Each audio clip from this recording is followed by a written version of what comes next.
magpapalipad muna tayo ng drone kasi syempre, kung previous natin sa mga client to, syempre hindi pwedeng walang drone. Kailangan natin magpalipad niyan. Dito natin siya ipapa-take off para maganda-gandang take off. Sakto lang. Dito tayo para malilim. Ay, doon tayo punta. Take off na, take off na, take off. Take off na tayo, take off. Take off! Tara, dito tayo para hindi mainit, presko ang hangin at syempre hindi tayo sagabal. Okay, so kukuha lang tayo ng ilang clips sa events place together with ate and kuya. Ayan sila. Iyon, sa kanya pala yung Almera doon. Medyo malakas yung hangin guys. May mga dumadating pa. Ayun oh, may mga dumarating pa. Sakto lang. Tapitan natin sila para ibang angulo. Tapos ng hangin. Malaking bagay ito yung may mga bridal pair. Kasi syempre, unang-una na-i-invite ka. Although may mga weddings na tayo, mga coverage na tayo. Iba pa rin yung may ganito. At least, tiga mo.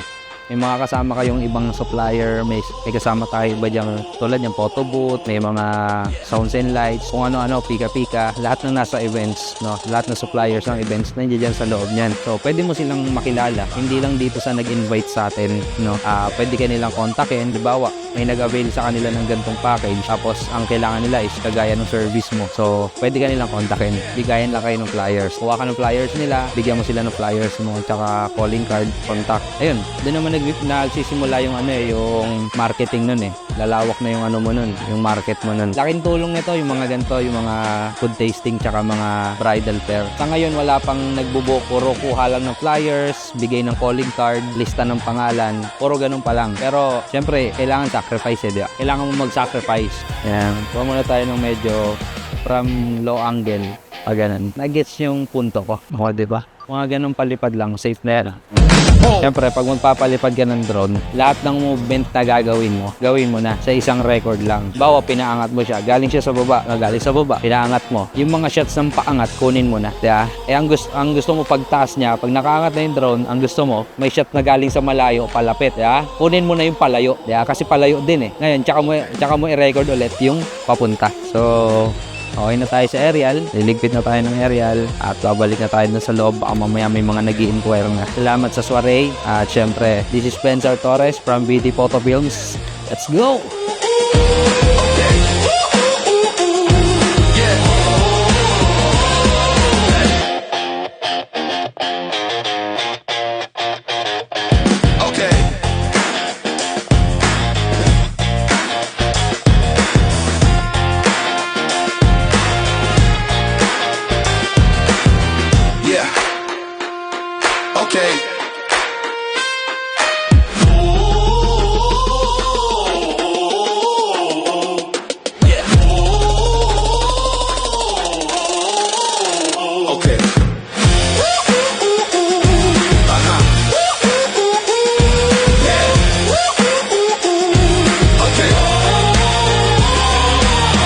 Meron diyang mobile bar, mobile coffee cart, tapos meron dong management, fishbowl, mga street food, meron diyang catering. Nandito yung mga kasama nating may photo booth, mirror photo booth. Ito, so dalawa silang photo booth. Yung isa is parang on-site print dig lampic, mirror photo booth. Dip it, Go Events Management, Blaze, Blend and Brew pala. At dito, lights and sound service. So yun ang mga kasama natin dito sa soiree ngayon.